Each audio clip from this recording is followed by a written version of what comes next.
এবার একটু তাদের হৃদয় কোমল হবে, কিন্তু আমরা লক্ষ্য করেছি তারা ভয়াবহভাবে সেই জাহাজগুলোকে আক্রমণ করে রেখেছে।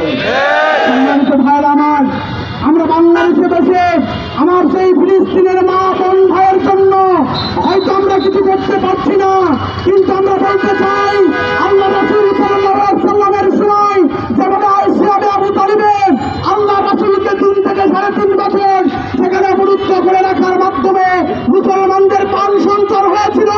পরবর্তীর বিনিময়ে আল্লাহ রাব্বুল আলামিন যেভাবে মুসলমানদের বিজয় দিয়েছিল, আমরা বিশ্বাস করি এই ফিলিস্তিনের অবরুদ্ধতার মাধ্যমে আবার মুসলমানরা থেকে উঠবেন।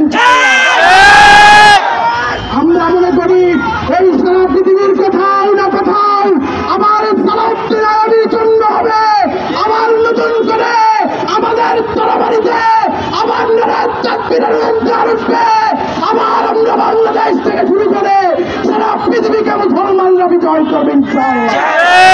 আমরা আহ্বান রাখতে চাই আমার সম্মানিত ভাইরা, আমরা আমার দোয়ার মাধ্যমে, আমরা আমাদের সোশ্যাল মিডিয়া অ্যাক্টিভিজমের মাধ্যমে, আমরা আমাদের সবটুকু ভালোবাসা দিয়ে আল্লাহ রাব্বুল আলামিনের কাছে চোখের পানি ফেলে আমরা ফিলিস্তিনের এই ভাই বোনদের জন্য দোয়া করতে চাই, যাতে আমাদের সুযোগ আছে এই 56,000 বর্তমানের বাংলাদেশ থেকে আমরা আবার রাজপথে নেমে আসতে চাই এবং ফিলিস্তিনের বিজয় বিসম্ভাবী আমরা বিশ্বাস করি আবার প্যালেস্টাইন থেকে উঠবে, আবার মুসলমানরা থেকে উঠবে, আবার কোথাও না কোথাও খালিদ বিন ওয়ালিদের সেই অস্ত্রের হুঙ্কার বেজে উঠবে ইনশাআল্লাহ।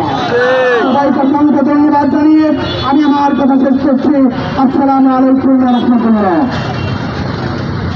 সংগ্রামের প্রস্তুতি এ প্রতি আজকে